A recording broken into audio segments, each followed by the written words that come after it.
नाज़रीन हमारे सिर्फ प्रोग्राम फ़ैसिले जी घड़ी मां आहियां आफ्ताब मोगरी। मां हमेशह चवंदो आहियां त अहिड़ा फ़ैसिला थियणु खपनि जेके धरती धड़ियुनि खे ऐं तारीख़ खे ऐं मुल्क ऐं क़ौम खे क़ाबिले क़बूल हुजनि। त या त फ़ैसिले जी घड़ी अची वई आहे, वॾा फ़ैसिला, अहम फ़ैसिला जंहिंजो इंतज़ारु हो त मुल्क जो वज़ीर आज़म ऐं चइनी सूबनि जा वज़ीर आला ऐं गवर्नर केरु थींदा ऐं वज़ारतूं कंहिंखे मिलंदियूं। फ़ैसिले जी घड़ी हिन वक़्तु अची वई आहे, पर उहे फ़ैसिला जेके फ़ैसिला हिन वक़्तु तमामु सियासी जमातुनि कया आहिनि, छा ईंदड़ वक़्त में उन्हनि सां आम आवाम खे फ़ाइदो रसंदो या न, इहो वॾो अहम फ़ैसिलो आहे। पर पाकिस्तान तहरीक इंसाफ़ इंट्रा पार्टी जो बि फ़ैसिलो कयो आहे त इंट्रा पार्टी इलेक्शन जेका बैरिस्टर अली ज़फ़र साहब खे जेको आहे सो हुननि चेयरमैन यानी कि पार्टी जो सरबराह जे लाइ फ़ैसिलो कयो आहे त 3 तारीख़ ते जेके इंट्रा पार्टी चूंडूं थींदियूं उन में उनजो ई वाज़े तौर ते अॼु नालो साम्हूं अची वियो आहे। अहिड़ी रीति जेको आहे सो तय आहे त JUIF जेको आहे सो सिंध जे अंदरि धरणे जी ऐं एहतजाज जी काल ॾेई छॾी आहे। अॼु राशिद महमूद सूमरो वाज़े तौर ते चयो आहे त जंहिं ॾींहुं यानी जे छंछर जे ॾींहुं जेका सिंध असेंबली में ओथ टेकिंग थींदी त उन में घटि में घटि 10 लख माण्हू जेके सिंध जे मुख़्तलिफ़ ज़िलनि सां तालुक़ु रखनि था उहे पहुचनि, छाकाणि त इहो कूड़े मैंडेट खणण वारनि खे हलफ़ खणणु न ॾींदासीं ऐं इन्हनि खे एहतजाज ज़रूरु कंदासीं। ऐं कल्ह बि सरदार रहीम यानी कि GDA जो जेको तर्जुमान उन बि इहा ॻाल्हि कई त पीर पगार ऐं GDA बि इहो फ़ैसिलो कयो आहे त सिंध जे अंदरि जंहिं ॾींहुं ओथ टेकिंग थींदी उन ॾींहुं ख़ासि तौर ते GDA जा तमामु जेके इतिहादी सियासी धुरियूं आहिनि ऐं ख़ासि तौर ते जेके हुर आहिनि ऐं पाकिस्तान मुस्लिम लीग फंक्शनल जा जेके कारकुन आहिनि उहे असेंबली यानी कि ऐवान जे ॿाहिरों पहुचंदा। पोइ इन मुतय आहे त लाइन ऑर्डर जी बि सूरत हाल लॻे पियो त इंतिहाई ख़राबु थींदी, छाकाणि त ज़िमेदारी हिन वक़्तु निगरान हुकूमत ऐं सूबाई हुकूमत जी आहे ऐं इहो हलफ़ बरदारी जी जेका तक़रीब आहे उहा कीअं थींदी इहो बि पंहिंजी जॻह ते वॾो अहम सुवालु आहे। अहिड़ी रीति जेको आहे सो पंजाब जे अंदरि बि जेको आहे सो वॾे वज़ीर यानी कि तय आहे त मरियम नवाज़ साहिबा जो जेको नालो आहे वॾे वज़ीर जे नाले ते त उहा बि हलफ़ खणंदी ऐं उन खां पोइ उते बि स्पीकर, डिप्टी स्पीकर ऐं CM जे लाइ जेको आहे सो इलेक्शन ऐवान जे अंदरि थींदी ऐं तय थींदो त ईंदड़ 5 सालनि लाइ पंजाब जे ऐवान में केरु वज़ीर आला थिए पियो। इहो बि हिकिड़ो वॾो अहम फ़ैसिलो। अहिड़ी रीति बलोचिस्तान असेंबली जूं बि चूंडूं असांजे साम्हूं आहिनि। बलोचिस्तान में बि इहो ई सिलसिलो आहे। JUIF हिकु तरफ़ सिंध में एहतजाज करे पई, ॿिए तरफ़ कोशिशि करे पई त नून लीग सां ॻाल्हियूं ॿोलियूं करे ख़ासि तौर ते बलोचिस्तान में भाङे भाईवार थिए। पर कल्ह जेका ॻाल्हि साम्हूं आई उन में JUIF जी जेका लीडरशिप हुई उहा मुलाक़ात कई जंहिं नून लीग जी लीडरशिप सां आई साग डार साहब चयो त तव्हां लेट करे छॾी, छाकाणि त पीपल्स पार्टी सां असां कमिटमेंट करे वेठा आहियूं, वाइदो करे वेठा आहियूं त बलोचिस्तान में असां ऐं अवां इतिहादी हुकूमत ठाहींदासीं।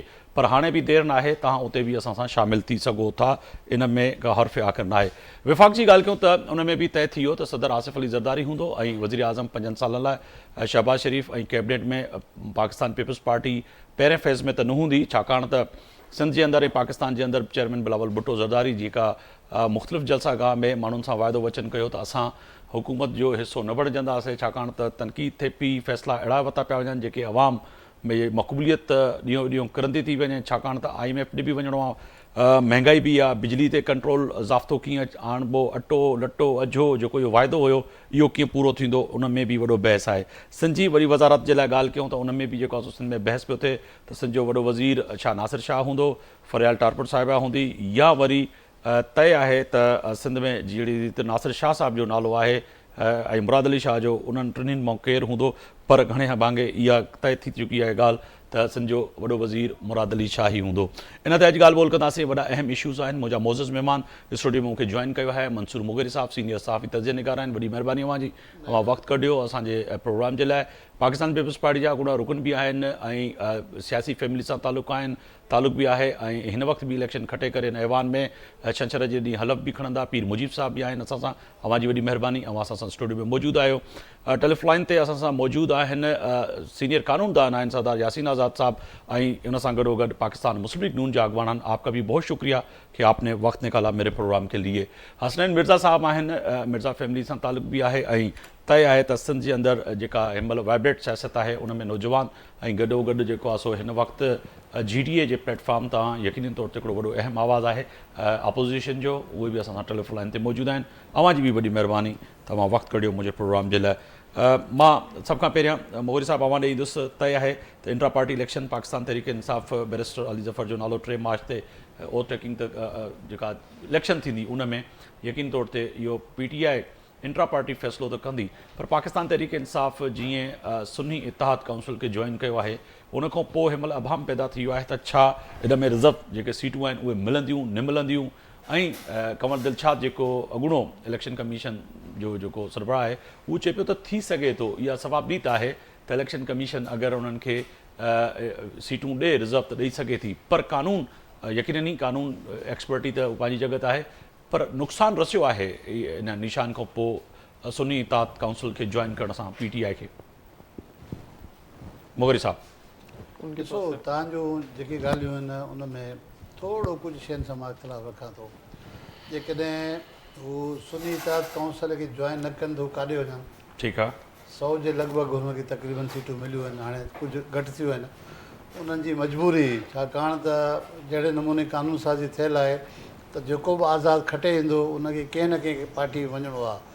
हाणे हिकु तमामु वॾो अंग आहे, कोई 8, 10, 15 जो हुजे त ॻाल्हि मञिजे पई त छिड़ोछड़ थियनि, 100 जे लॻभॻि अंग आहे, उनखे PTI आहे कोन, छाकाणि त PTI जे लाइ हिनखे निशान ई कोन मिलियो, पीपल्स पार्टी में वेंदा कोन, नून लीग सां त ॼण उन्हनि जे जो वेर पियल आहे तव्हां उहो पाण ॾिठो, ऐं उनखां पोइ काफ लीग आहे या JU आहे उन में बि न वेंदा, ऐं उन्हनि जो फ़ैसिलो मुंहिंजे ख़्याल में त इहो बहितरु हो त सुन्नी काउंसिल इतिहाद खे हुननि फ़िलहालु आर्ज़ी तौरु जॉइन कयो आहे त जीअं असां कंहिं न कंहिं पार्टी में थो हुजूं, ऐं इख़लाक़ी तौरु क़ानूनी तौरु बि मां सम्झां थो हुनखे रिज़र्व सीट मिलणु खपनि, छाकाणि त इहो क़ानूनी ॻाल्हि आहे त तव्हांखे जेतिरियूं सीटूं खणंदव उन हिसाब सां जेको तनासुब रखियलु आहे औरतुनि जे लाइ, निशस्तुनि लाइ, ऐं प्लस अक़लियतूं सीटूं उहे तव्हांखे मिलणु खपनि, ऐं ज़रूरु इलेक्शन कमीशन खे ॾियणु खपे, पर हेसि इलेक्शन कमीशन जो जेको रोल आहे उहो ठीकु नज़र न आयो आहे, ऐं थी सघे थो त इलेक्शन कमीशन हिते बि हिननि सां ॿ हथ करे वञे, पर इलेक्शन कमीशन ते जेतिरी तनक़ीद थी आहे, इलेक्शन कमीशन जे करे मुल्की इदारनि ते तमामु वॾी तनक़ीद थी आहे, बैनुल अक़वामी तरह ते जेका ख़्वारी ऐं रुसवाई इलेक्शन कमीशन कराई आहे न, शायदि तारीख़ में वेझर तारीख़ में नथी हुजे। ठीकु आहे, मां तव्हां ईंदुमि मुजीब साहिबु, हिन महिल तय आहे त हलफ़ बरदारी वारे ॾींहं ते जेको आहे अॼु जेको वॾो अहम बयानु आहे, ख़ासि तौर ते GDA बि तयारु आहे, उहे पिछले लखनि माण्हू हूंदा असेंबली जे ॿाहिरां उन ऐवान में जंहिंमें अवां हलफ़ खणणु वेंदव, ऐं वरी अॼु JUIFA बि इहो फ़ैसिलो करे छॾियो आहे त अॼु राशिद ख़ान सूमरो साहिबु चए पियो त माइन जो अगरि सोन खपाइणो पएव किरायो न अथव कर्ज़ु खणो, अगरि न त पोइ बि सोन खपाए, ज़ेवर पाए ऐं सिंध खे बचाए, उन्हनि खे हलफ़ खणणु न ॾियणो आहे, पोइ कीअं खणंदो हलफ़ सर, कीअं वेंदो ऐवान जे अंदरि? ॾिसो मां इहो चवंदुसि त इलेक्शन्स थी विया आहिनि ऐं पंहिंजो असांखे अॻिते वधणु खपे, असांखे मूव ऑन करणु खपे। मुल्क में पहिरीं जेका अनस्टेबिलिटी आहे उन सां काफ़ी नुक़सानु थी चुको आहे। असांखे हींअर इन्हनि शयुनि जी ज़रूरत न आहे। मुल्क जे अवाम जा जेके इशूज़ आहिनि हुननि खे एड्रेस करणु खपे, हुननि खे बजाए हिन जे अफ़रा तफ़री फैलाइण ऐं अहिड़ा हालात पैदा करण जे, छो त मुल्क में ॾिसो 2-3 सालनि खां अहिड़ा हालात पैदा थियनि था, तव्हांजे इकनॉमिक क्राइसिस जेके थिया आहिनि उहे हिन इनस्टेबिलिटी जी वजह सां थिया आहिनि, ऐं मज़ीद जेको आहे मां सम्झां थो त मुल्क इहे शयूं अफोर्ड नथो करे सघे, त हाणे इलेक्शन्स थी वियूं आहिनि, हाणे अॻिते वधो, मूव ऑन कयो, तव्हां जेके तव्हांखे अवाम मैंडेट ॾिनो आहे, जेके सीटूं तव्हां खटियूं आहिनि, तव्हां पंहिंजो ऑपोज़िशन जो रोल प्ले कयो, तव्हां असेंबली में कयो या असेंबली खां ॿाहिरि कयो, जेके पॉलिटिकल पार्टीज़ आहिनि, तव्हां बजाए हिन जे रोडनि ते अचण जे, मुल्क जो मुंहिंजे ख़्याल में वधीक नुक़सानु थींदो, मुल्क हिन सां पोइते वेंदो वधीक। ठीकु आहे, मुल्क पोइते वेंदो। उन सां गॾोगॾु हसनैन मिर्ज़ा साहिबु त तय आहे त हिन वक़्तु पीर मुजीब साहिबु चवनि पिया त हाणे मूव ऑन कयो, अॻिते वधो, लाज़मी आहे, मुल्क खे वॾी हिन वक़्तु वॾो क्राइसिस खां गुज़रे पियो मुल्क, इकनॉमी यकीनन ई पंहिंजी जॻह ते असांजी हिन वक़्तु ओड़ी तरह सां न आहे, पर उन जे बावजूदि अगरि GDA ऐं JUIFA पाकिस्तान तहरीक इंसाफ़ ऐं वरी जमात इस्लामी उन ॾींहं ते इकठे थी करे एहतजाज थिए थो त उन मां हासिले मक़सदु छा थींदो? मिर्ज़ा साहिबु हर मर वतन पाकिस्तानी इहो थो चाहे कि पाण बहसियत क़ौम अॻियां वधी सघूं ऐं जेका गंभीर मसइला दरपेश आहिनि असांजी क़ौम खे उन्हनि जो को अज़ालो थी सघे। हाणे हुनजो तरीक़ेकार बि हिकु आइनी तरीक़ो बि आहे, क़ानूनी तरीक़ो ऐं हिकु इख़लाक़ी तरीक़ेकार बि ॾिनल आहे। बग़ैर माण्हुनि जे मैंडेट जे, बग़ैर पाकिस्तान जे 25 करोड़ आवाम जी राय शामिल कए उन्हनि जे मुस्तक़बिल जा फ़ैसिला करण जो कंहिंखे बि हक़ कोन्हे। आइन बि इहो ई थो चवे, इख़लाक़ियात बि इहा ई थी चवे, ऐं जेको ही थापियल मेंबर जेको सभु आया आहिनि I believe Sindh assembly announce कयो आहे कि हफ़्ते वारे ॾींहुं उन्हनि खे हलफ़ खणणो आहे। इहो हिकिड़ो जाली बोगस मैलिफाइडी सिलेक्शन प्रोसेस जा बेनिफिशरीज़ आहिनि ऐं सिंध जी आवाम इहा सम्झे थी कि हिननि खे को हक़ कोन्हे जो असांजे मुस्तक़बिल जा फ़ैसिला कनि। अॻियां वफ़ाक़ी सतह ते ॻाल्हि कजे त IMF जे रिव्यू लाइ हुननि सां ॻाल्हाइणो पवंदो। मज़ीद बैन अल-अक़वामी पाण खे कर्ज़ा खणणा पवंदा। 27 अरब डॉलर जा कर्ज़ा पाण खे वापसि करणा आहिनि। हुननि जो भार जॾहिं आम पेरे उघाड़े पाकिस्तानी ते पवंदो त पोइ इहे फ़ैसिला करण जो हक़ बि हुननि आवाम जा दुरुस्त तरीक़े सां मुंतख़िब थियल नुमाइंदनि जो ई हक़ आहे। उहो मैंडेट उहो हिननि वटि कोन आहे। तव्हां ॾिसो था पिया कि इवन वर्ल्ड एट लार्ज बैन अल-अक़वामी दुनिया बि तशवीश जो इज़हार कयो आहे ऐं कई इदारा अहिड़ा आहिनि जंहिं आउटराइट रिजेक्ट बि कयो आहे ही इलेक्शन जी सॼी प्रोसेस ऐं रिज़ल्ट। मनसूर मुग़री सां पहिरीं ॻाल्हि पे कई इलेक्शन कमीशन जे हवाले सां उन्हनि जी ॻाल्हि खे सेकेंड करणु चाहींदुसि कि बदकिस्मत पाकिस्तान जी सियासी तारीख़ में बदतरीन इहो इलेक्शन रहियो आहे ऐं आउं त सम्झां थो कि इलेक्शन कमीशन बहैसियत इदारो ना ई सिर्फ़ु हुननि पंहिंजे पाण खे बि शर्मसार कयो आहे मगर बाक़ी बि मुल्की इदारनि खे तमामु हिकिड़ी ऑकवर्ड पोज़ीशन में बि विझी छॾियो आहे, ख़ुसूसन असांजी अदालतनि खे। तव्हां ॾिठो केतिरी दफ़ा हिननि आर्बिट्रेरी ऐं पार्टिज़ान एक्शन्स हिननि खयां ऐं अदालतूं पहिरीं पेशावर हाई कोर्ट, पोइ इस्लामाबाद हाई कोर्ट ऐं to some extent supreme court of Pakistan बि हिननि जे अहकामात खे रद्द कंदा विया। हिकिड़ो रुगो चीफ जस्टिस ऑफ पाकिस्तान जो जेको बयानु हो कि 8 तारीख़ ते इलेक्शन हर हाल में थिए, हुन जे लिबादे में हुनखे बहानो ठाहे करे जेकी हिननि धांधली फैसिलिटेट कई है, जेको आर्टिकल 2183 आईन पाकिस्तान जो वो वाज़े असांखे रोड मैप ॾे थो कि कहिड़े तहत पाण खे इलेक्शन करणी है, free fair just election and protect from corrupt practice. ठीक है मिर्ज़ा साहब, पेमल तय आहे त इन में माज़ी में भी जेके भी इलेक्शनूं थियूं आहिनि, चूंडूं थियूं आहिनि, वॾियूं चूंडुनि जी ॻाल्हि कयूं, उन में भी आलमी इदारनि तहफ़ुज़ात जो इज़हार कयो। ईअं न त ही पहिरियों दफ़ो आहे, 2008 वारी इलेक्शन में भी ॾिसूं, उन खां पोइ 2018, यानी कि जेके भी इलेक्शनूं पाकिस्तान में थियूं आहिनि वॾियूं चूंडूं, उन ते त एतिराज़ ऐं उन्हनि तहफ़ुज़ात कया आहिनि ऐं पहिरियां बि तहफ़ुज़ात हमेशह थिया आहिनि। उहे मां अर्ज़ु कयो कि बदकिस्मत असांजी सियासी तारीख़ रही आहे, मगर इहा सभु क़ौमूं विख अॻियां वधाईंदियूं आहिनि। ही इलेक्शन असांखे इलाही पोइते खणी वई आहे, इलाही पोइते खणी वई आहे। अहिड़ी बदतरीन ऐं ब्रेज़न धांधली प्री पोल रिगिंग फ्रॉम तव्हां डिलिमिटेशन खां खणी ॾिसो। ठीक है, पर पीर साहब कुछ चवण भी चाहिनि पिया, पर ॻाल्हि इहा आहे त सभु सियासी धुरियूं जेके भी हिन वक़्तु पाकिस्तान में इलेक्शन विड़ियूं आहिनि, जेको मूं हिनमहिल ताईं ॾिठो आहे, मंसूर साहब बि इन जर्नल असां ॾिठो आहे, जेको कवर कयो आहे, त सभु दाई आहिनि। ईअं न आहे त सिर्फ़ु GDA या PTI या पाकिस्तान पीपल्स पार्टी नू लीग, मगर किथे न किथे सभु चवनि पियूं असां सां वेदन थी आहे, असांजो वोट चोरी कयो वियो आहे। त इहो त हिकिड़ो पंहिंजी जॻह ते वॾो सवाल पैदा थिए पियो। असांजो एग्ज़ैक्टली इहो ई मौक़ुफ़ आहे ऐं इवन उहे पार्टियूं जेको बेनिफिशरी रहियूं आहिनि जूं, जेको सम्झनि थियूं वरी बि कि असांजो मैंडेट किथे न किथे चुरायो वियो आहे, असीं त हुननि खे बि दावत ॾियूं। यासीन आज़ाद साहब इहो इलेक्शन जेको 2024 थियो आहे, इहो ultra vires of the constitution of Pakistan article 2183 जी भंजकड़ी टंड कयो वियो आहे, लिहाज़ा हिन खे रद्द कयो वञे नई सिरे इलेक्शन ते ऐं पाकिस्तान जी आवाम जा दुरुस्त मुंतखब नुमाइंदा अचनि त पाकिस्तान खज़ाने में क़ौमी खज़ाने में कुआ बि कोन्हनि। अॻिते चवंदा मिसाल ॾींदा त क़ौमी खज़ाने में कुआ आहिनि, कुआ छॾे विया आहियो, कुआ पैसा खाई पर उहे बि कोन्हनि, उहे बि मरी विया, त वरी ॿीहर इलेक्शन काॾों थींदियूं, चूंडूं काॾों थींदियूं। यासीन आज़ाद साहब, एक तो ये तय है कि पाकिस्तान मुस्लिम लीग नून अब गवर्नर सिंध का हतमी फैसला हो चुका है कि वो आप MQM को दे रहे हैं कि जी गवर्नर सिंध जो है MQM का ही होगा। तो सर हासिल मकसद क्या हुआ सिंध में? उस तरह से आपको सिंध के लोगों ने और बिलशमूल शहर कराची के लोगों ने वोट नहीं दिया। हार तो अपनी जगह पे है, मगर आप भी चला रहे हैं कि आपका भी वोट चोरी किया गया है। पीपल्स पार्टी भी कह रही है हमारा वोट चोरी किया गया है, GDA भी कह रही है, JUFA भी कह रही है। तो इन इलेक्शनों को कैसे तय, जैसे मिर्ज़ा साहब कह रहे थे कि अब तो इन इलेक्शनों को जो है ना दोबारा इलेक्शन करवाए जाए, उनकी डिमांड तो ये है। यासीन आज़ाद साहब,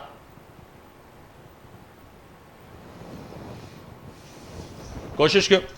यासीन आज़ाद साहब, आप सही सुन पा रहे हैं? कोशिश करें यासीन आज़ाद साहब दोबारा अगर लाइन पे आ जाएं तो उनके सामने बड़ा अहम सवाल ये रखें। ठीक है सर, मैं आपकी तरफ तव्हां जी तरफ चो जां, तव्हां कुझु चवणु पिया चयो। जी ॾिसो, इलेक्शन फ्री एंड फेयर कराइण आईन पाकिस्तान जे तहत इहो इलेक्शन कमीशन जो जेको आहे उहो रोल आहे। हींअर as an afterthought election हारजण खां पोइ इहो इल्ज़ाम लॻाइण त इलेक्शन फेयर एंड फ्री न थिया, इहो मां सम्झां थो त आफ्टर थॉट आहे। GDA खे बदतरीन शिकस्त थी आहे, हुननि सिर्फ़ु 2 सीटूं खटियूं आहिनि। हुननि इलेक्शन खां पहिरीं अगरि इहे कंप्लेंट्स कयूं हुजनि हा, मां त सम्झां थो, मां हींअर ताज़ो इलेक्शन विढ़ी आयो आहियां, कुझु जॻहियुनि ते थी सघे थो, कुझु जॻहियुनि ते थी सघे थो त इलेक्शन में का थी हुजे, पर हुन जी वजह सां पूरे इलेक्शन ते सभिनीनि सीटुनि ते मां सम्झां थो इहो करणु इहो बिल्कुलु जेको आहे so as an after thought आहे।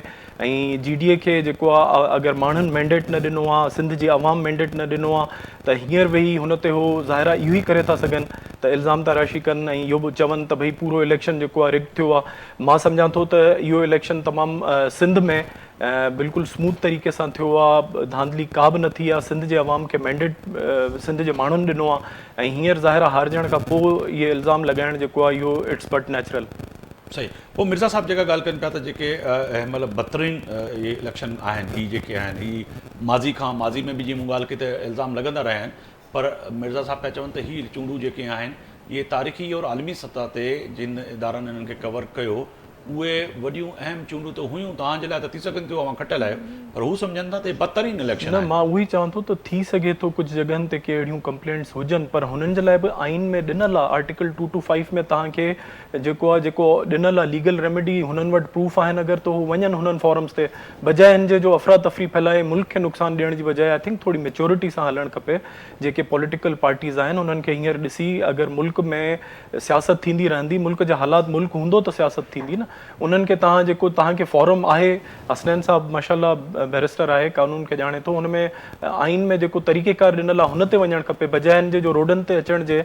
इलेक्शन बार बार त न थींदी, इहो मां उहो ई चवां थो त थी सघे थो कुझु सीटुनि ते अगरि थियो हुजे, पर ओवरऑल जेको आहे सिंध में त मां सम्झां थो त ओवरऑल तमामु बहितर नमूने सां थियूं आहिनि। जिथे आहिनि हुननि वटि ज़रूरु एविडेंस अगरि आहिनि त हुन जे लाइ प्लेटफॉर्म आहे, हुन ते हलिया वञे। ठीकु आहे। मुग़िर साहब, छा थींदो अगरि छंछरु वारे ॾींहं ते या जंहिं ॾींहुं बि हिनमहिल असेंबली जो इजलास जेको घुरायो आहे उन वक़्तु अगरि एतिरा माण्हू अचनि पिया त अवां बि इन अवाम खे कवर कयो पिया, ॾिसो पिया त छा सिचुएशन थींदी? माना असां मैदान जंग उन ॾींहुं हूंदो या गिरफ़्तारियूं थींदियूं, लीडरशिप अगरि साॻियो इहे जेलनि में वञे थी, FIR थियनि थियूं, वरी केसिस थींदा, छा थींदो? आफ्ताब साहब, मां अव्हां जे हिन सुवाल जे जवाब खां पहिरियां मुंहिंजा ॿ महिरबान आहिनि, हसनैन मिर्ज़ा साहब ऐं पीर मुजीब साहब, उन्हनि जेके ॻाल्हियूं कयूं आहिनि थोरो उन ते मां बि ॻाल्हाइणु चाहियां थो। मिसाल तौरु जी मिर्ज़ा साहब ॻाल्हि कई आहे त धांधली थी आहे, हिन में को शक ई कोन्हे त सिंध जे तमामु घणनि तकनि ते वॾे पैमाने ते धांधली थी आहे। ऐं अॻे थोरियूं घणियूं धांधलियूं थींदियूं हुयूं, अॻे प्रिज़ाइडिंग ऑफिसरनि ते लॻंदा इल्ज़ाम। 2013 खां पोइ तव्हां ॾिसो 2018 जी इलेक्शन थी आहे, उन में वरी नओं फार्मूलो असां ॾिठोसीं, छा RTS खे विहारे छॾनि, RTS विहारे छॾनि, जेके खटंदड़ माण्हू हुया उहे हाराया विया ऐं जेके हाराईंदड़ हुया उहे वरी खटे आया। 2024 में त वरी हिकिड़ो नओं फार्मूलो आयो त जेको फॉर्म 45 आहे, तव्हांजे एजेंट्स खे जेको ॾिनो वियो, एजेंट्स खणी वञी उन्हनि पंहिंजनि कैंडिडेट्स खे ॾेखारियो, उन्हनि जॾहिं काउंट कयो त खटे विया आहिनि, पर जॾहिं जेके अपलोड कया अथनि उन्हनि प्रिज़ाइडिंग ऑफिसरनि जे उन रिज़ल्ट खे ROs, उहे फॉर्म 45 उहे आहिनि ई कोन। इहा वॾी बदकिस्मती आहे। केतिरनि जाइ ते असांखे जेके इंतिज़ामिया जा माण्हू आहिनि, ॿिया जेके स्टेब्लिश माण्हू, उन्हनि बि इहा ई ॻाल्हि कई आहे त बाक़ाइदे सां चई वॾे नमूने सां ऑर्गनाइज़ तरीक़े सां कयो वियो आहे। ठीकु आहे। यासीन आज़ाद साहब आहिनि, मां उन्हनि खे भी थोड़ा शामिल किया प्रोग्राम में। सर बहुत शुक्रिया, एक वक्त निकाला आपने मेरे प्रोग्राम के लिए। ये फरमाइएगा कि अब सिंध के अंदर PMLN तो ख़त्म हो गई एक तरह से देखा जाए, एक आइनी होता था जो कि इस वक्त PMLN के कुछ अरकान कह रहे थे कि आपका हक था, और कुछ दिन पहले नाम भी आया बशीर मेमन साहब का कि शायद उनको गवर्नर लगाएं तो कहीं ना कहीं गवर्नर हाउस में तो आप जिंदा रहें, मगर वो भी अब MQM को आपने, जो अब तक की खबर है कि वो MQM का ही गवर्नर होगा, वो रिपीट करें या कोई और नाम आए, तो अब PMLN कहाँ खड़ी हुई है सर? और दूसरा ये जो अब सारी जमातें एहतजाज कर रही हैं तो हुकूमत कैसे चला पाएंगे? वफाक में पीपल्स पार्टी भी आपका साथ नहीं दे रही। यासीन आज़ाद साहब, जहाँ तक हुकूमत लाने का ताल्लुक है और एहतजाज का ताल्लुक है, ये तो 2018 के बाद इलेक्शन हुए हैं और इमरान खान को आपने हुकूमत दी। इस वक्त भी यही था कि 2018 का इलेक्शन सबसे बड़ा फ्रॉड था और उस वक्त भी पॉलिटिकल पार्टी ने ये शोर किया था कि वो फेयर एंड फ्री इलेक्शन नहीं था और वो हुकूमत 4 साल पूरी चली आपके सामने। 4 साल के बाद जाके वो हुकूमत खत्म हुई है, 4 साल के बाद जाके खत्म हुई है। अब रह गया मामला कि पीपल पार्टी हमारे साथ है या नहीं है, ये बात इसलिए गलत है कि पीपल पार्टी और मुस्लिम लीग नून के दरमियान एक अंडरस्टैंडिंग हुई है और उस अंडरस्टैंडिंग के मुताबिक जो आईनी अहदे थे वो भी तकसीम हुए। सदर पाकिस्तान का भी फाइनल फैसला हुआ और पीपल पार्टी ने इस बात से ये किया कि एक जमात को जो की पार्लियामेंट के अंदर अक्सरियत है उसको पूरा मौका मिलना चाहिए हुकूमत चलाने का। पर उन्होंने ये कहा कि हम अपने भरपूर तरीके से उनका साथ देंगे, हम कैबिनेट का हिस्सा नहीं बनेंगे, लेकिन आईनी ओहदे जिस तरह मतलब सेनेट का चेयरमैनशिप है वो भी पीपी को गई है। पंजाब का गवर्नर जो है वो पीपी को गया, केपीसी का गवर्नर उनको गया, इनका गवर्नर नून को इसलिए गया कि एमक्यूएम के साथ जो अंडरस्टैंडिंग थी उस अंडरस्टैंडिंग के तहत इनकी गवर्नरशिप जानी चाहिए। एमक्यूएम को 3 मिनिस्टर चुके पाकिस्तान पीपल पार्टी से होगा और गवर्नर जो है मरकज की मर्जी से होगा। उन्होंने वो मरकज के हिसाब से वो नहीं, ये तो ठीक है कि मरकज के साथ आप थे और यानी कि इत्तेहादी हैं, वोट भी आपको लेना है उनसे, मगर उसके बावजूद कहीं ना कहीं आपके कारकुन और आपकी सीनियर लीडरशिप में ये था कि गवर्नर हाउस तो अपने पास रख लेते और उसमें ये होता सकता था कि नून लीग को दोबारा जिंदा करने के लिए कोई ऐसा गवर्नर का होता जो इनको दोबारा मुतहरिक करता PMLN को सिंध में, मगर वो भी अब ख़त्म हो गया। तो अब आप कहाँ होंगे सर? मेरा सवाल यही था कि जैसे जहाँ तक गवर्नर का तल्लक है या प्रेसिडेंट ऑफ पाकिस्तान का तल्लक है, यहाँ ही पोस्टें हैं जी, और इनके पास वो इख्तियारात नहीं होते जो चीफ मिनिस्टर या प्राइम मिनिस्टर के पास होते हैं। ठीक है सर, आप आईनी बने, आईनी बात करेंगे। मैं जर्नलिस्ट हूँ, मैं जो गवर्नर को देख रहा हूँ वो तो आईनी तौर पर तो एक आईनी सिंबल के तौर पर तो है, मगर वो सियासी तौर पर, मुफाहमत के तौर पर और मीटिंग के तौर पर नज़र आता है। आप भी जानते हैं, मैं भी जानता हूँ, चाहे गवर्नर सिंध हाउस हो या पंजाब हो, KP हो, बलूचिस्तान हो या प्रेसिडेंट हाउस हो, आपको पता है कि वो किस चीज़ के लिए इस्तेमाल होता है। आप आईनी बंदे, आईनी बात करें, मगर मैं बीइंग द जर्नलिस्ट जो आपके सामने बात रख रहा था वो ये है कि PMLN का अगर गवर्नर होता तो वहाँ पे सियासी एक्टिविटी होती, आपकी मुलाकातें होती, कुछ ना कुछ दोबारा आप अपने लोगों को जिंदा करने की कोशिश करते हैं, मगर वो भी आपके हाथ से चला गया। मेरा सवाल ये था सर। नहीं, मैं आपसे कुछ किया अलायंस की सूरत में अंडरस्टैंडिंग पॉलिटिकल पार्टीज के दरमियान होती हैं जी, तो इसका मतलब ये नहीं था कि वो गवर्नर आपका चला गया, नुमाइंदा गवर्नर फेडरल गवर्नमेंट का ही चलाएगा, एमक्यूएम का नहीं चलाएगा, बल्कि फेडरल गवर्नमेंट नुमाइंदा चलाएगा। और गवर्नर क्या करता है, बाजू का क्रिएट करता है ना गवर्नमेंट के लिए, तो भाई गवर्नमेंट है। मिसाल के तौर पर आज पीपल पार्टी की गवर्नमेंट मान रही है तो गवर्नर जो है तो जितने आदमी दोबारा जाएंगे गवर्नर ने दस्तखत करनी देना, अनकार तो नहीं करना। बाद मामला में मरकज किसी किस्म की कोई और हिदायत देता है और वो कहता है कि इस पॉइंट पे आप डर जाएं तो वो गवर्नर मरकज की डायरेक्शन को फॉलो करेगा। बिल्कुल, डायरेक्शन तो ये आपने आईनी बात की, आपने ये आईनी बात की, मैं इससे इत्तेफाक करता हूँ आपसे कि गवर्नर वफाक का नुमाइंदा होता है और वो वफाक से जो हिदायतें होती हैं उस पर अमल करता है। मगर गुज़रता कई दहाइयों में हमने जो देखा है कि गवर्नर हाउस जो है सियासी मकासद के लिए इस्तेमाल होता रहा है। जो अभी भी गवर्नर था वो भी आपने देखा कि वहाँ पे क्या क्या होता रहा है, वो आपके सामने है। मैं कोई ढकी छुपी बात नहीं है, तमाम मीडिया हाउसेस जो है ना उसको खबरों पे चलाते रहे हैं सर। नहीं, मीडिया उसमें खबरें चलाने का जिस तरह देखें 2-3 दिन पहले मैंने एक प्रोग्राम देखा सोशल मीडिया पे, एक बहुत बड़ा प्रोटोकॉल के साथ डेलीगेशन जाता है अडेला जी, और इंप्रेशन ये दिया गया कि जनाब joint chief of army staff मैं अपने प्रोटोकॉल के साथ PTI के सरदार से मुलाकात के लिए अडेला जेल पहुंच गया। इन्वेस्टिगेशन करने में पता चला कि वो तो वजाई साहब जहाज थे जो अडेला जेल में उनका केस चलाते हैं जी। तो मीडिया पे क्या, सोशल मीडिया पे क्या आ रहा है, मैं 3-4 दिन एक निजी चैनल पे लाहौर में जाके एज ऑब्जर्वर बैठा रहा।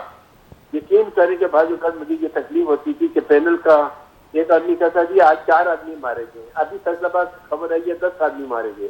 मैंने कहा यार आप लोग चैनल पे बैठे हो तो वो खबरें दिखाओ ना, अगर 10 आदमी मरे या 15 आदमी मरे। तो इन चीजों पे तो मैं बिलीव नहीं करता। चले रह गया पार्टी के ऑर्गेनाइजेशन का।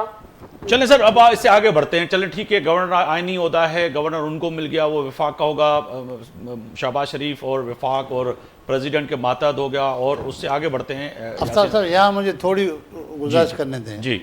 मुझे उनकी राय से बहुत एहतराम है, लेकिन सवाल ये उठता है कि चलो गवर्नर की कोई हैसियत ही नहीं है तो फिर गवर्नर हटा दें। कम अज़ कम जो सिंध की लीडरशिप है उनसे मशवरा तो करें। नून लीग में सबसे बड़ी बुराई है कि 4-5 लोगों का एक टोला है, वो बैठ के फैसले करते हैं। बलूचिस्तान का फैसला उनको करना है, सिंध का फैसला उनको करना है। सिंध का आप गवर्नर लगाने जा रहे हैं, सिंध में जो लोग बैठे हैं, आपकी टीम आई है, उनसे मशवरा तो करें। किसी से कोई मशवरा नहीं, यानी कि यासीन आज़ाद साहब से करते हैं, सीनियर किसी से सर बहुत सीनियर लोग हैं, उनसे मशवरा करना चाहते हैं, उससे कर लेते हैं, उनको बुला के मशवरा आप कर लेते हैं। ये तो कम अज़ कम इतना छोटा सा काम था, ये भी नहीं कर पा रहे हैं। मगर डिसीजन मेकिंग तो सर मरकज करेगा ना, वो तो उनका सर है। करे, हमें इतराज नहीं है, लेकिन अपने बंदों को एतमाद में तो लें, बुलाएं तो सही। यासीन आज़ाद साहब अगर इस पे रिस्पांस करें क्विकली तो फिर मैं आगे। बिल्कुल। मेरे और आपके पास क्या सबूत है कि उन्होंने मशावरत की या नहीं की? नहीं, हम यही कह रहे हैं। मैं क्या चाह रही हूँ कि बात बिल्कुल नहीं करता। ठीक है, आपका क्या ख्याल है कि बड़ों के दरमियान बातचीत नहीं हुई होगी? बिल्कुल बातचीत हुई होगी, और ये बातचीत सर 100% नहीं हुई है। मैं दावा से कहता हूँ एज ए जनरल, मैं रात बैठा था सूबाई सदर के साथ, आपके सूबाई सदर के साथ, दोस्तों के साथ बैठा था।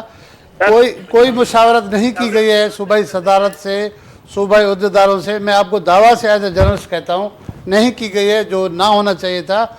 मुस्लिम लीग की क़यादत को कम अज़ कम ऐसे करना नहीं चाहिए था। पहले ही उन पर इल्ज़ाम है कि सिंध को वो नज़रअंदाज करते हैं, सिंध के लोगों को इस्तेमाल करते हैं, फिर भूल जाते हैं। नहीं तो आपकी पार्टी सिंध की सबसे बड़ी पार्टी है। नहीं सर, ये पार्टी नहीं है, मंसूर मुगेरी साहब बात कर रहे हैं। मंसूर मुगेरी साहब सीनियर सहाफ़ी हैं। मुगेरी साहब जी जर्नलिस्ट हैं, वो बात कर रहे हैं। पार्टी की नुमाइंदगी कर रहे हैं, मैं तो दूसरी बात कर रहा हूँ जी। सवाल ये पैदा होता है कि मुशावरत हुई या नहीं हुई। जिस तरह मैंने कहा कि मैंने इलेक्शन के दौरान जो कुछ देखा, मैं किसी साफी का नाम नहीं लेने लगा। यकीन करें कि 2 से 4, 4 से 6 और 10 से 12 मैंने 4 घंटे रोजाना दिए। हाँ, हर साफी जो मेरे साथ बैठा हुआ था, 8 आदमियों का पैनल था। बात की खबरें ये थी कि अभी हमें मैसेज आया कि फैसलाबाद में गोली चल गई, 10 आदमी मारे गए। चले, तो मैंने कहा भाई दिखा दे ना कहाँ मारे गए, मैं तो ये बात कहता हूँ। चले इससे आगे बढ़ते हैं सर। मैं ये पूछना चाह रहा हूँ कि अब आप एहतजाज में शामिल होंगे सिंध में या नहीं होंगे, क्योंकि अभी एक GDA बड़ा धरना देने जा रही है, JUIF धरना देने जा रही है, जमात इस्लामी भी उनके साथ है, PTI भी उनके साथ है। जिस दिन हलफ बर्दारी की तकरीब होगी, क्योंकि मरकज़ में आप इत्तेहादी हैं, यकीनन आप तो नहीं जाएंगे उस एहतजाज में, मगर उसके बावजूद भी कोई ऐसा राय अमल है कि ये जो एक उस दिन बड़ा एहतजाज होगा, उसको पहले कैसे देख रहे हैं आप? देखें, एक बात मैं बताऊं आपको जी कि मुझे इतनी तकलीफ हुई है। अभी थोड़ी देर पहले एक खबर चली है जी। खबर क्या चली है कि PTI खत लिख रही है, अमेरिका को भी खत लिख रही है। उन्होंने कह दिया कि जी IMF जब तक ये आप ये इलेक्शन बताएं जी कि क्या किसी पार्टी के मौके वतन होने का ये सबूत है कि आप अपने मुल्क को तबाही और बर्बादी में डालें इस तरह से? आप अपनी सियासत करें, जो एक दूसरे को लेकिन पाकिस्तान के इंटरेस्ट के खिलाफ तो मत जाए, नंबर 1। नंबर 2, जहाँ GDA ने प्रोटेस्ट करना बिल्कुल कानूनी और आईनी हक हासिल है। बलूचिस्तान के अंदर भी हो रहा है, यहाँ भी हो रहा है। इलेक्शन हो गए, आप कितने भी प्रोटेस्ट करें, इलेक्शन तो दोबारा नहीं होने हैं सर। आपको वेट करना है अपने टर्म पर। हमारी आदत पड़ गई, जो जीत गया वो कहता है कि जिम्मेदारी का इलेक्शन है, जो हार गया वो ये कहता है जी बिल्कुल बेईमानी हो गई, हमारे साथ बेइंसाफी हो गई। ठीक है। अब इलेक्शन में ये चीजें जमहूरी लोगों में, जमहूरी मुल्कों में, हमारा पड़ोसी मुल्क है, वहाँ आगे देखते हैं, वहाँ इतनी बड़ी रियासतें, इतनी बड़ी आबादी है, इलेक्शन हो जाते हैं। ठीक है यासीन साहब, एक बड़ी अहम खबर है जो कि मैं पीर मुजीब साहब से जवाब लेना चाहूँगा कि अब मखसूस नशिस्तों का जो ऐलानात जो है हो चुके हैं पंजाब में भी और सिंध में भी। बड़े अहम ऐलानात हैं। 36 सीटें पंजाब में मखसूस सीटें और ख़वातीन को दी गई हैं, और 5 जो 75 सीटूं जेके आहिनि उहे जेके आहिनि अक़लियत जूं आहिनि। अहिड़ी रीति जेको आहे सो 20 खां वधीक सीटूं जेके आहिनि सिंध जे अंदरि जेके सूबाई असैम्बली आहिनि उन में मिलियूं आहिनि। पर हिन वक़्तु जनरल सेक्रेटरी सिंध जेको ख़तु लिखियो आहे ख़ासि तौर ते इलेक्शन कमीशन खे, त ओसिताईं इजलास नुघरायो वञे जेसिताईं असांजियूं मखसूस सीटियूं न ॾिनियूं आहिनि। पीर साहब, पोइ तय आहे त हाणे इजलास जो त फ़ैसिलो थी चुको आहे, पर पर तहरीक इंसाफ़ चए पई त तेसिताईं इजलास न घुरायो जेसिताईं असांजो फ़ैसिलो क़िस्मत जो न कयो, पोइ हाणे छा थींदो? मां सम्झां थो त सिंध में त इहा सिचुएशन न आहे, बट फेडरल में जेको आहे उहो हाणे इलेक्शन कमीशन खे हुननि ॾिनी आहे त इहो इलेक्शन कमीशन ई डिसाइड कंदी हुननि जी एप्लीकेशन। सिंध जी मां ॻाल्हि पियो कयां त सिंध में जेके मख़सूस सीटियूं आहिनि उन्हनि जे लाइ बि जेको आहे सो PTI चवे पई ओसिताईं इजलास घुरायो वञे जेसिताईं असांजी फ़ैसिलो न थिए। मां नथो सम्झां त लीगल को अहिड़ो प्रोविज़न आहे, मुंहिंजी नॉलेज जे मुताबिक़ को अहिड़ो लीगल प्रोविज़न न आहे कि इजलास न घुरायो वञे।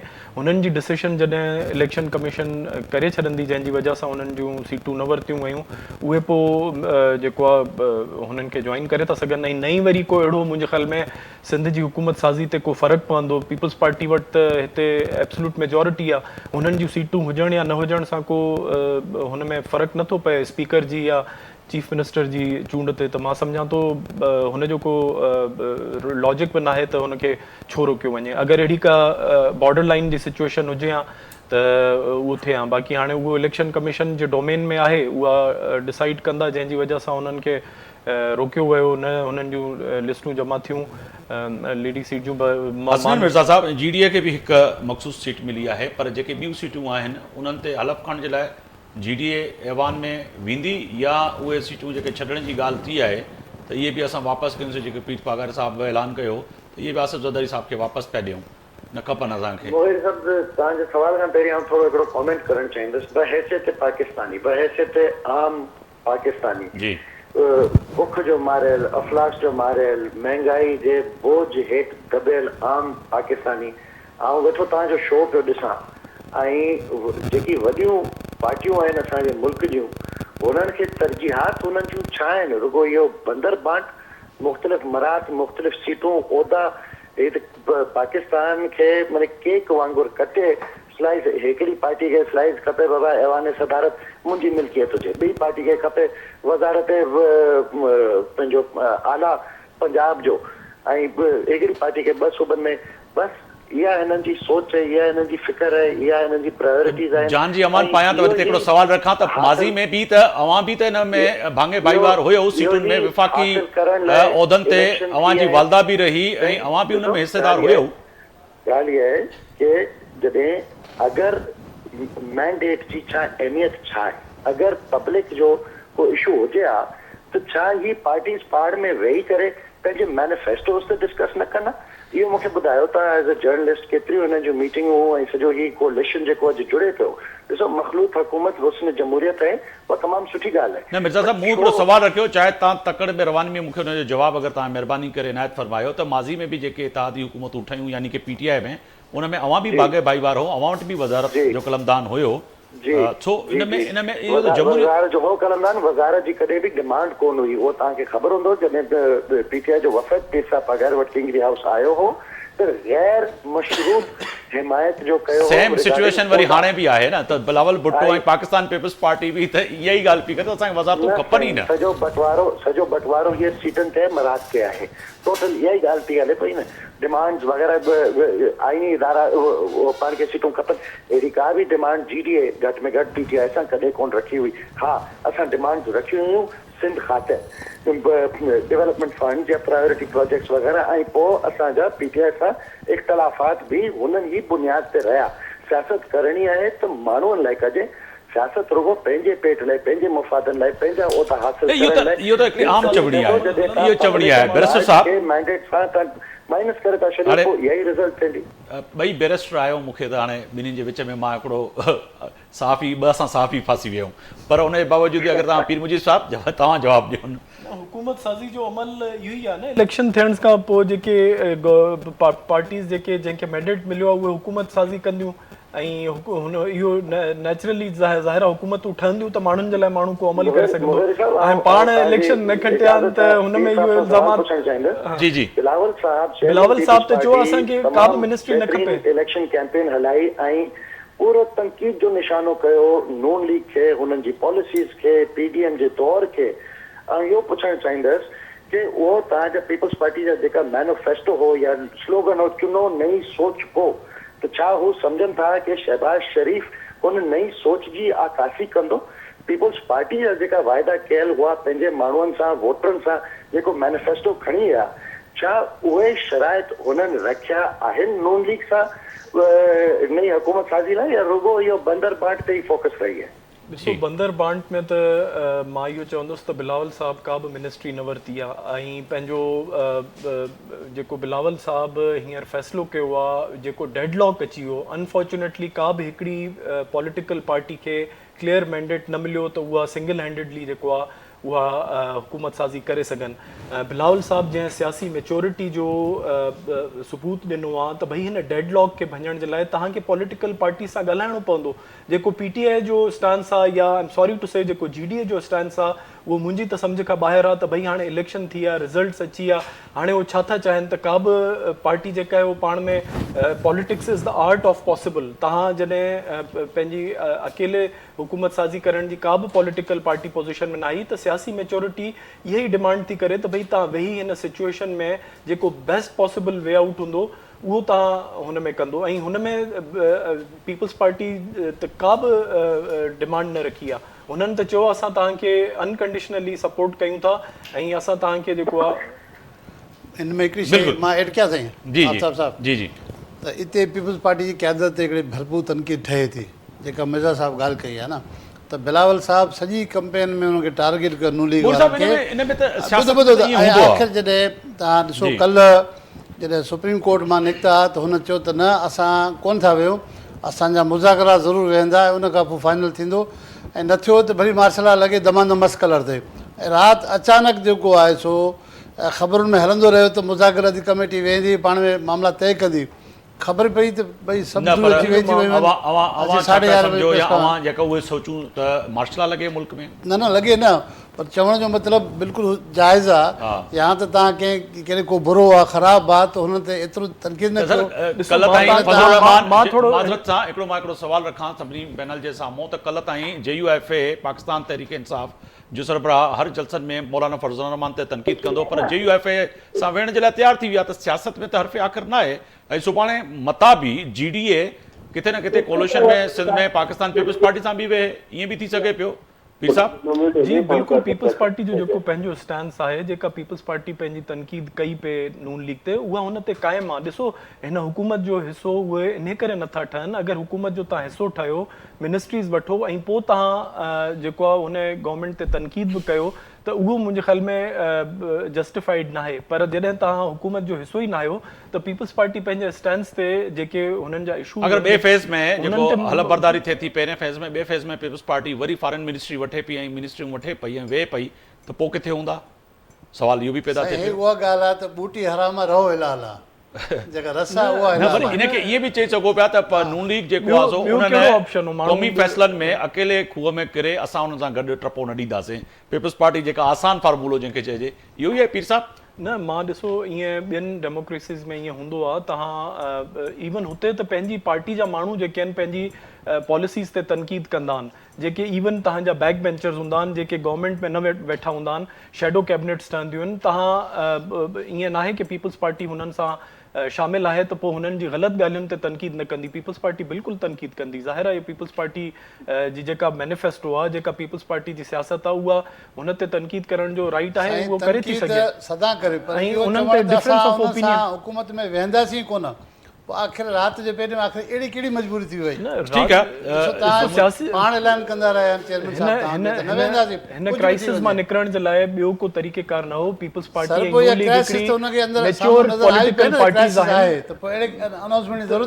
ॿियो तव्हांजे नज़र में ॿियो कहिड़ो ऑप्शन हो? छा थिया वराइखा इलेक्शन थिया? न मां इहा ॻाल्हि नथो कयां, मार्शल लॉ बि त न लॻे आहे न मुल्क में। हसनैन साहब हाणे इन शइ खे बिल्कुलु हसनैन साहब मां आवाज़ ॾींदुमि त हाणे तय आहे त फ़ैसिले जी घड़ी अची वई आहे, साईं वारा हलफ़ खणप वञनि पिया, हुकूमत ठहनि पियूं, गवर्नर सभिनी जी जेको आहे सो हीअं चइजे त विरहांगो थी वियो आहे, सॼो हर हंधि फ़ैसिलो थी वियो आहे। त हाणे तव्हांजो उहो तव्हां बंटवारो चओ, मां बि उहो ई लफ़्ज़ इस्तेमालु कयो, पर हाणे छा थींदो? साईं ॻाल्हि इहा आहे की असांखे इलाही ख़ुशी थी हुजे हा ऐं सारा जोगी अमल हुजे हा जे अगरि पीपल्स पार्टी सिवाय सदारत जी कुर्सी छोजे पाण खे आईनी इम्यूनिटी सदर ज़रदारी साहब लाइ त उन्हनि ते को केस न हली सघे, हुनजी जाइ ते अगरि शर्त रखंदा कि पाण NFC में सिंध जो हिसो वधाए ॾियूं त माण्हुनि खे कुझु पब्लिक एट लार्ज, कुझु सिंध जे माण्हुनि खे हुनजो को बेनिफिट ट्रिकल डाउन थी सघे। बहरहाल उहा ऑब्वियसली हिननि जी न को प्रायोरिटी हुई, न को हिननि जी सियासत हुन पासे ॾिसे थी। ॻाल्हि इहा आहे कि जेको वॾे में वॾो स्टेक होल्डर आहे पाकिस्तान जे सियासी निज़ाम में, उहो आहे 25 करोड़ आवाम या तक़रीबन 7 करोड़ सिंध जी आवाम। हू सरापा एहतजाज आहे, हुननि जी हक़ तलफ़ी थी आहे, हुननि जे हक़नि ते धाड़ो लॻियो आहे। इहो सेंटिमेंट जेको तव्हां स्ट्रीट्स ते हींअर ॾिसो था पिया, उहो सेंटिमेंट लीड पियो करे। असीं बहैसियत GTA या मुख़्तलिफ़ ॿियूं पॉलिटिकल पार्टीज़ असीं हुन सेंटिमेंट खे फॉलो पिया कयूं। ऐं आउं तव्हांजे चैनल जे थ्रू इहो आगाही ॾियणु थो चाहियां कि सिंध जे ग्रास रूट्स लेवल ते तमामु ग़मो गुस्सो आहे, तमामु घणो। पोइ छंछर जे ॾींहुं तव्हां छंछर जे ॾींहुं ऐवान जे अंदरि हूंदो या ॿाहिरि हूंदो सर?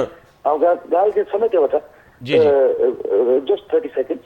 असीं हिकिड़ी सियासी जमायत आहियूं, अमन पसंद, आइन पसंद, वफ़ाक़ पसंद हिकिड़ी सियासी जमायत आहियूं।